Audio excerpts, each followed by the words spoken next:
मुझे हमेशा से ही क्रिसमस से नफरत थी। ज़्यादातर लोग मुझे ऐसा कहने से पागल समझेंगे। सर्दियों के दिन बिताना तभी आसान है जब आपके पास घर और परिवार हो।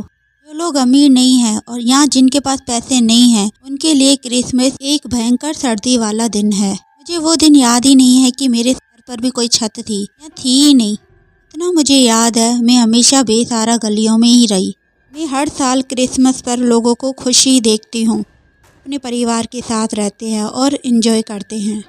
मेरे लिए क्रिसमस का दिन केवल एक ही वजह से खास रहता था। आए दिन रेस्टोरेंट में आए हुए और बच्चे भी खाने को बाहर डस्टबिन में फेंके हुए खाने को उठाकर खाने का। ये मैं खाना छिप छिपा के खाती थी कि रेस्टोरेंट के कर्मचारी मुझे देख न लें।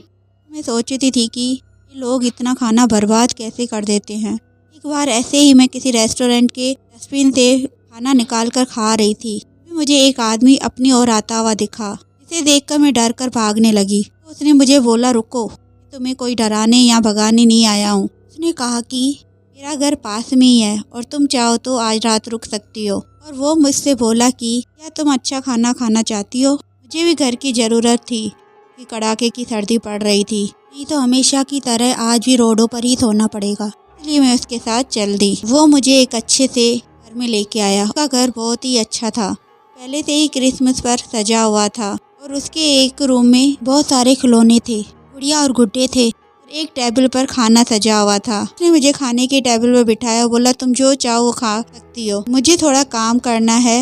एक डोल उठाकर अपने बेसमेंट में चला गया। खाना खाते खाते जब मैं मिठाई उठाने लगी, मुझे ऐसा लगा कि किसी ने मेरा हाथ पकड़ लिया हो।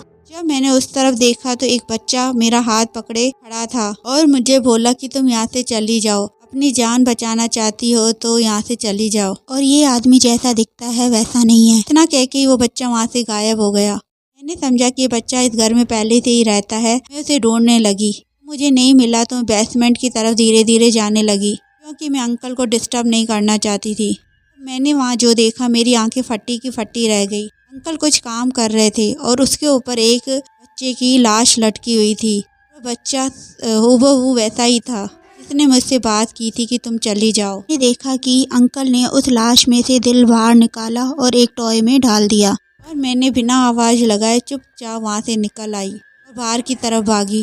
भागते भागते मैं जब पुलिस स्टेशन पहुँची तो मैंने पुलिस को बताया कि मैं अगवा हो गई थी। एक आदमी मुझे अपने घर लेकर गया था। मैंने ये भी बताया कि उस घर में बहुत सारे खिलौने हैं, बोलते हैं। मैंने अंकल का घर बता दिया। मुझे थाने में ही खड़ा करके वो वहाँ से निकल गए। थोड़ी देर के बाद टीवी पर उसी आदमी की न्यूज आई। उस न्यूज में उस अंकल का घर जलता हुआ दिखा और उसमें न्यूज रिपोर्टर ये बता रहा था कि अंकल कितने अच्छे थे और कैसे गरीब बच्चों की हेल्प करते थे, क्या क्या काम किए थे। और मैं वहाँ अक्की बक्की देखती रह गई, क्योंकि वह सब झूठ था। सिर्फ बोलते हुए और काम करते हुए खिलौने चाहिए थे।